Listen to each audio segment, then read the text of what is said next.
Et puis, il y a aussi à changer le regard sur les femmes artistes. Il y a du harcèlement, il y a des tas de choses. C'est pas encore valorisé, alors que l'homme est valorisé. Le chanteur, Fally Ipupa, Gims, etc., ils sont valorisés dans le... Et vous ne trouvez pas qu'ils ont justement un travail à faire aussi? Oui, mais c'est... Et lequel? Comment ils peuvent justement apporter aussi leur pierre à l'édifice? Ils doivent en parler. Ils doivent en parler et ils doivent être solidaires de ce combat et de le fusionner. C'est-à-dire que c'est le combat de l'artiste.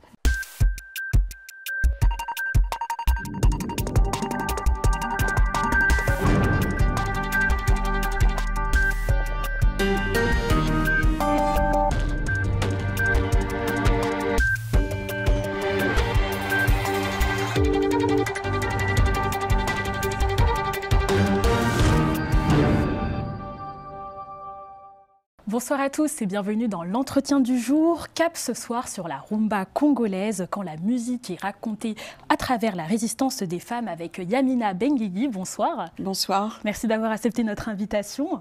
Vous êtes la réalisatrice donc du documentaire Rumba congolaise, les héroïnes, disponible sur Canal Doc+, dont nous allons voir la bande-annonce dès maintenant.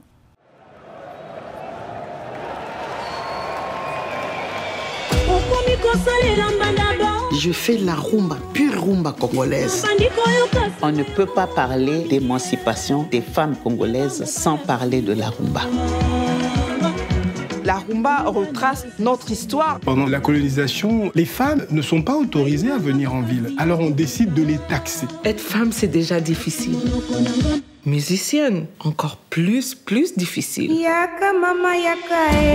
Pauline Lisanga, Marcel et Bibi, Lucie Yenga. Mama Lucie Yenga, c'est une personne très importante de notre musique, de notre culture. Des femmes qui ont fait preuve de courage. Quand j'entendais toutes ces histoires d'hommes qui avaient violé, j'avais envie de me désolidariser de la gente masculine. Nous, on a toujours utilisé la rumba congolaise pour leur permettre de retrouver les moments de légèreté et de récréation qu'elles avaient quand elles étaient petites. J'ai vraiment envie de faire la vraie rumba, défendre mon pays et les femmes de mon pays. Il faut lutter, il faut continuer à lutter.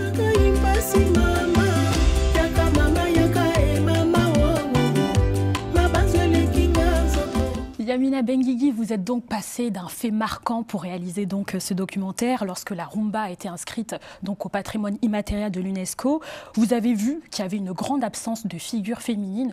Qu'est-ce que vous avez ressenti là à ce moment? Est-ce que c'était un peu de la colère, de la gêne? Oui, moi j'étais invitée à fêter cette belle initiative, c'était magnifique.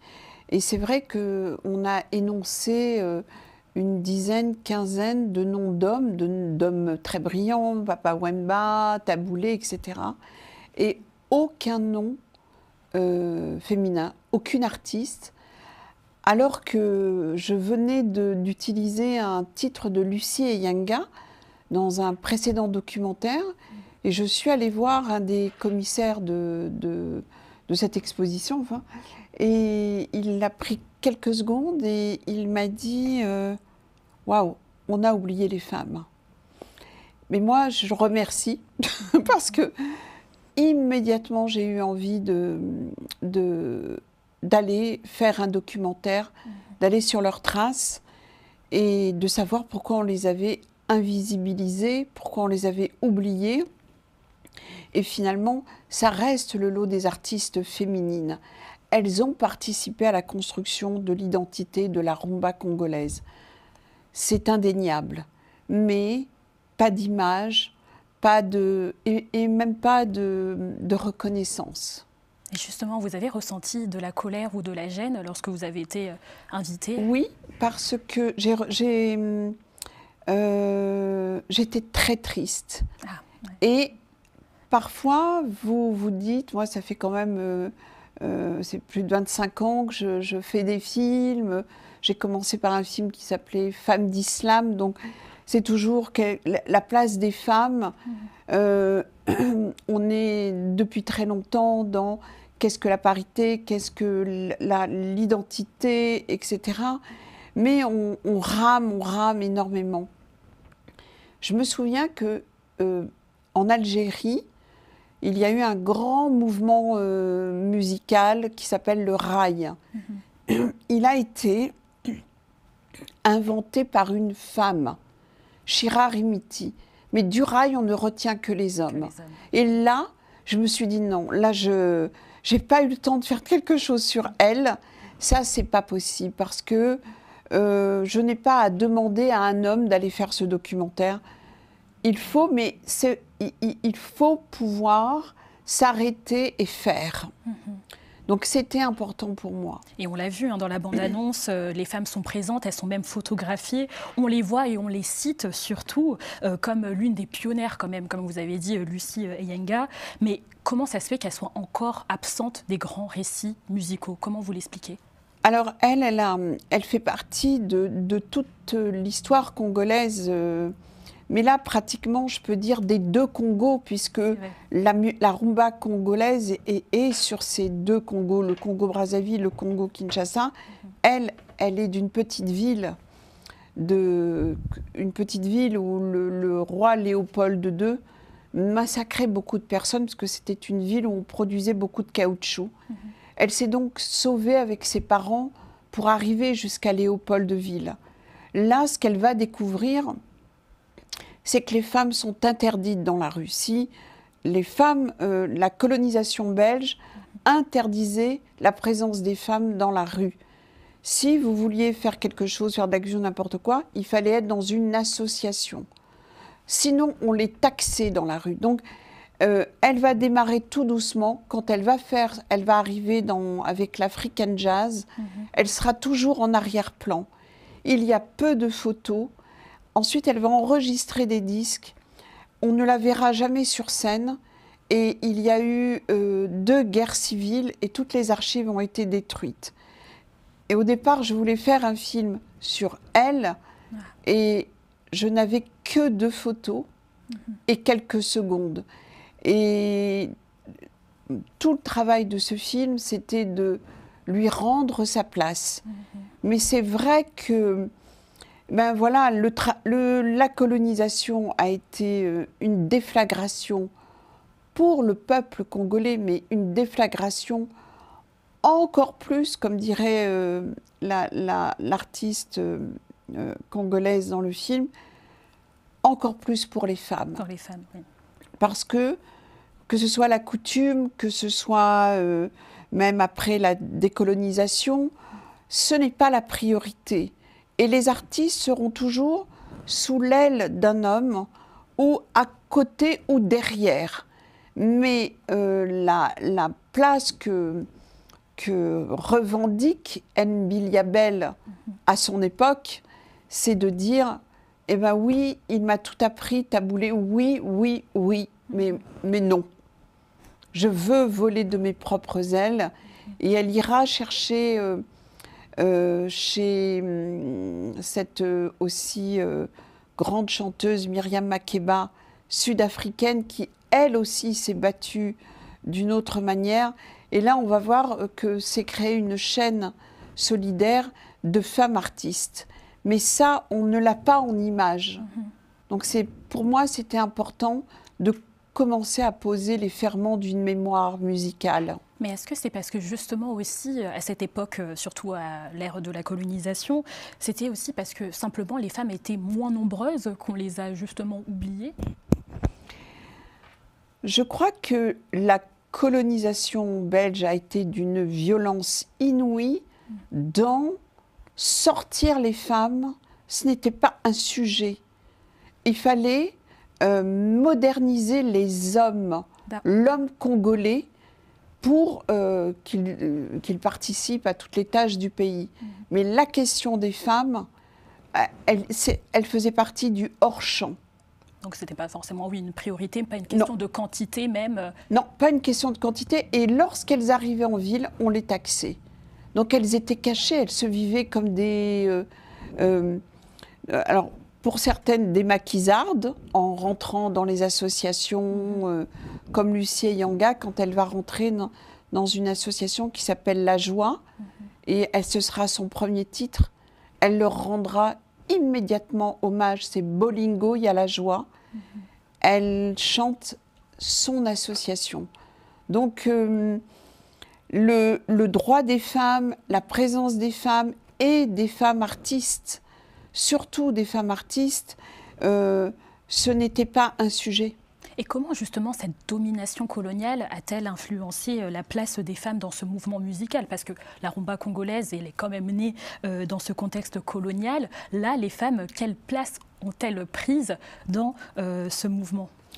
Dans ce mouvement musical, on va, les groupes des hommes, que ce soit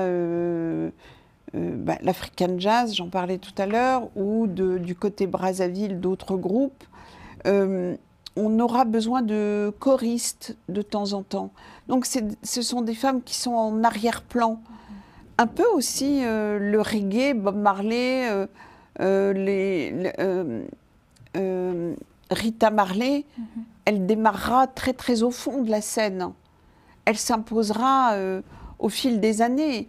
Donc on sait que la rumba congolaise, que les hommes ont porté aussi par leur voix, oui, des chants contestataires, Wendo, quand il va chanter Attendez-les, attendez-les, c'est un chant révolutionnaire. Mais par exemple, lorsque Indépendance Tcha-Tcha va arriver au moment de la signature avec Lumumba, à ce moment-là, African Jazz va oublier Lucie Eyanga alors qu'elle est dans leur groupe. Elle ne viendra pas, ils ne l'emmèneront pas avec elle. Donc, pourquoi?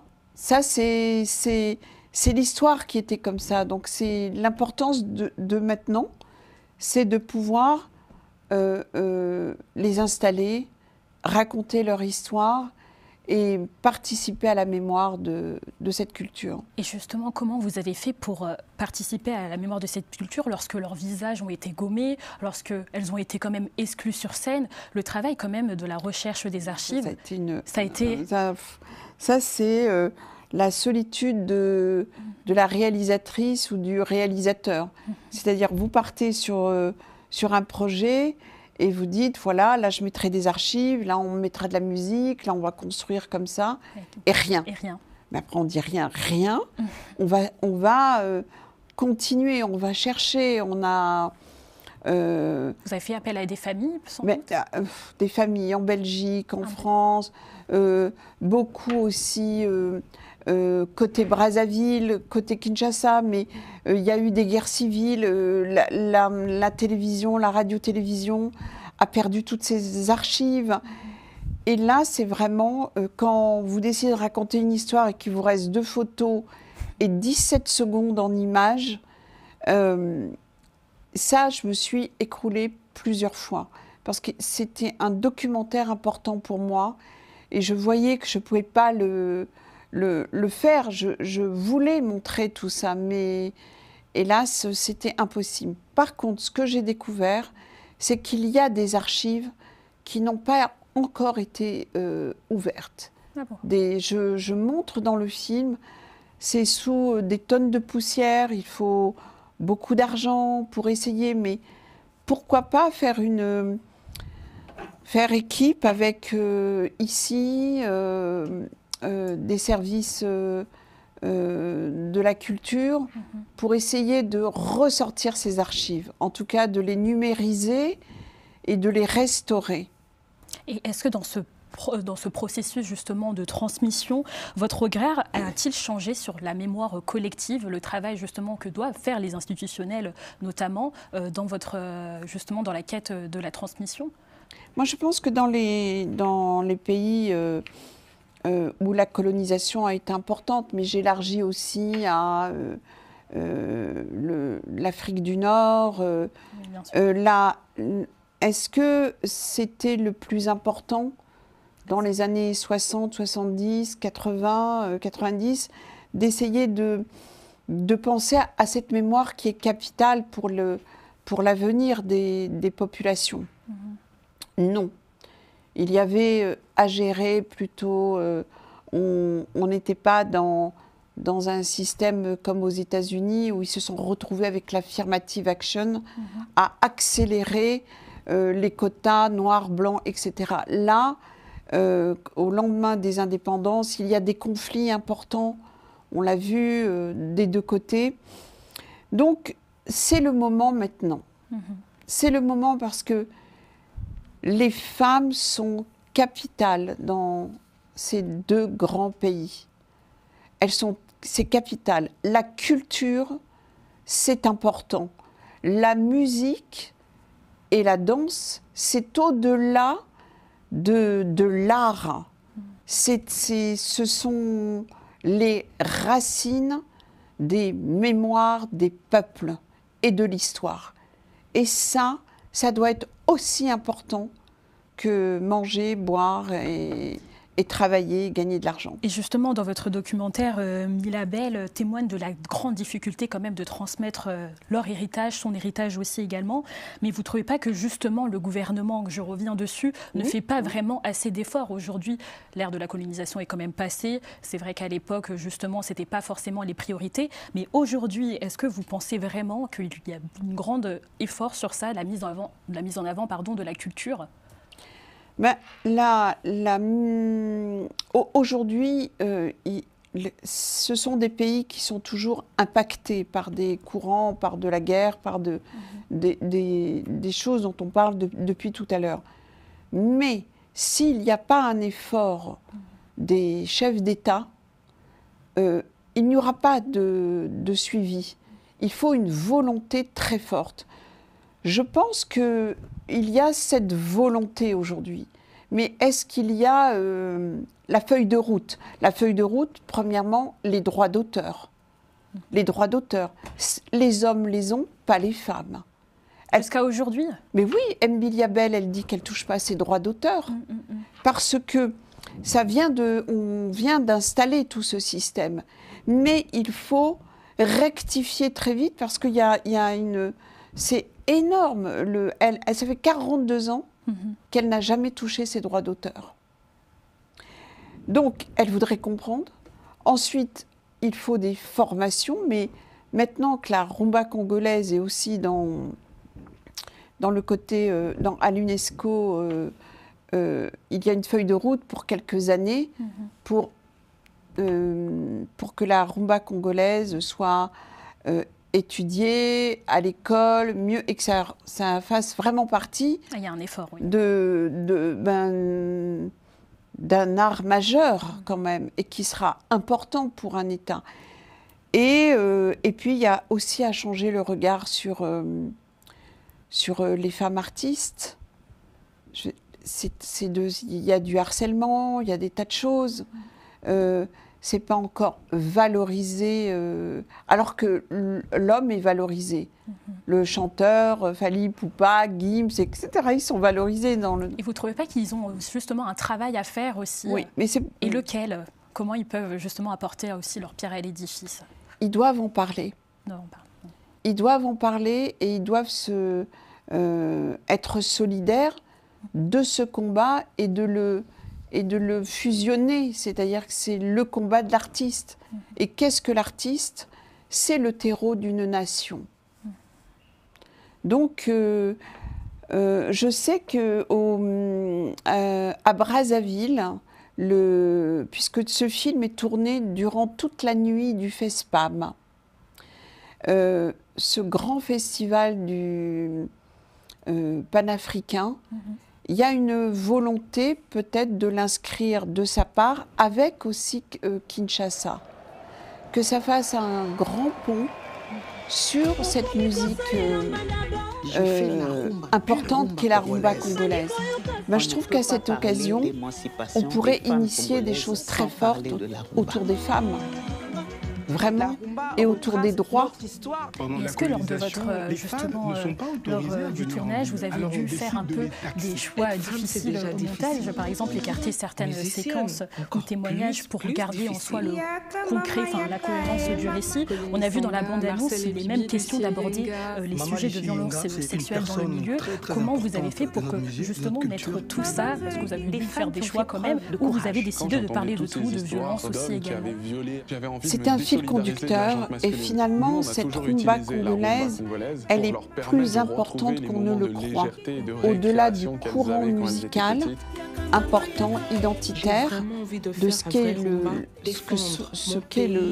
que sont les deux Congos et de cette Afrique centrale. Au-delà de ça, cette musique est impactée par beaucoup de sujets, par la colonisation, la décolonisation, les guerres d'indépendance, et ensuite, ce qui se passe à l'est du Congo, ces viols massifs horribles. La musique, je me suis aperçue que les artistes, j'ai vu que les hommes s'y mettaient, j'ai vu que plusieurs artistes, mais les femmes ont toujours élargi leurs propos. Pas que la musique, mais les droits aussi. Elles se sont investies. Donc, pour moi, c'était difficile de tout mettre et de ne pas me laisser emmener parce que chaque sujet pouvait être un film. Et justement, c'est important aussi de mettre l'accent sur du coup, les violences, n'est-ce pas, trop tabou, justement avec la culture en soi congolaise. On ne met pas forcément en avant cette problématique importante. Donc comment vous avez réussi justement à l'évoquer? On a vu que c'était un témoignage même d'un homme qui disait qu'il avait même honte. C'était conséquent pour vous? Mais c'est important pour moi, parce qu'il n'était pas question de faire femmes contre les hommes. C'était vraiment... voilà, les choses sont comme ça, ce sont des faits. Et que lui utilise la rumba congolaise pour réparer l'âme des femmes qui ont été détruites. Je veux dire, les femmes que vous voyez qui sont floutées derrière quand ils donnent le cours de danse, oui. Ce sont toutes des femmes qui ont été violées sauvagement. Sauvagement, c'est une balle dans le vagin, des morceaux de bois, des enfants tués, des hommes tués. Et elles arrivent, elles sont dans un hôpital, mais elles vont arriver à retrouver un sourire et peut-être une vie pour plus tard, à base de cette musique essentielle, cette danse qu'est la rumba congolaise. Donc ça va loin. Un courant musical, c'est quelque chose d'important, c'est l'identité de tout un pan de l'Afrique. Et aujourd'hui, c'est aussi une fierté parce que c'est la base de tout le rap d'aujourd'hui, de toute la musique qui marche, qui cartonne. Et donc voilà, j'ai été contente de pouvoir éclaircir certaines choses et dire que lorsqu'on a été impacté de cette manière dans la violence des autres, encore une fois, la colonisation, c'est pas quelque chose il faut lutter, il faut continuer à lutter. S'arrête à partir du moment où on a signé les accords.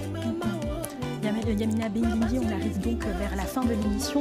Quel regard portez-vous aujourd'hui sur l'engagement des artistes féminines aujourd'hui qui, comme leur aînée, refusent le silence et l'exploitation?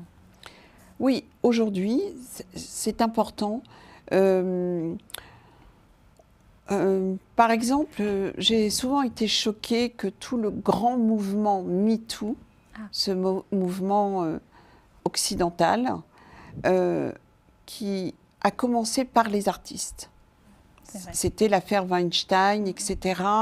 Et aux États-Unis, on a commencé à dire que c'était plus possible que les comédiennes, quand elles venaient pour travailler, elles subissaient des agressions sexuelles. Ce mouvement est parti, il a eu son impact, il y a des lois. Aujourd'hui, c'est terminé. Même dans le cinéma, nous avons des lois, nous devons répondre pour avoir des subventions. Nous devons avoir un œil sur notre équipe. Aucune femme ne peut être agressée sur un tournage. Vous serez la responsable. Eh bien, est-ce que MeToo est arrivé comme ça, jusqu'à est-ce qu'il y a eu cette solidarité? Donc actuellement, je vais défendre le film et je termine avec ça en disant, est-ce qu'on peut se rencontrer à un moment donné? Est-ce que ce que vous avez acquis là, vous pouvez donner vos outils? Parce que c'est intolérable. C'est intolérable aujourd'hui de vouloir faire un métier artistique et de rentrer dans un schéma d'exclusion et puis d'agression. D'agression sexuelle ou de harcèlement, non.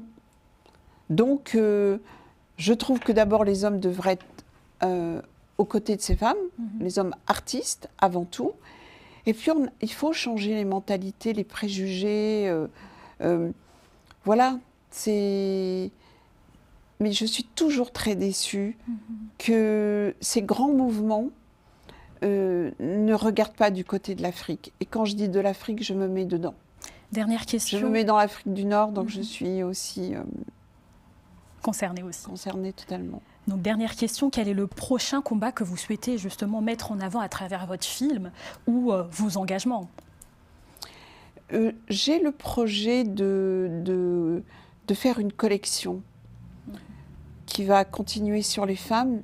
En travaillant sur l'Afrique centrale comme ça, j'ai envie d'aller un peu plus loin, d'aller voir Oumou Sangaré au Mali, d'aller voir aussi ces premières femmes qui ont, que ce soit, qu'est-ce qu'a laissé Myriam Makeba, où sont les Sud-Africaines aujourd'hui dans la continuité de ces voix, de ces grandes voix féminines. Et j'ai envie de continuer comme ça. Sinon, je prépare un film sur l'adoption et d'un vrai fait divers où, en France, on se trompe de pays. On reste connecté en tout. C'est-à-dire que l'Afrique, c'est l'Afrique. Donc, c'était le Sénégal. C'était le Sénégal. Non, mais j'ai donné au Congo. Pas grave.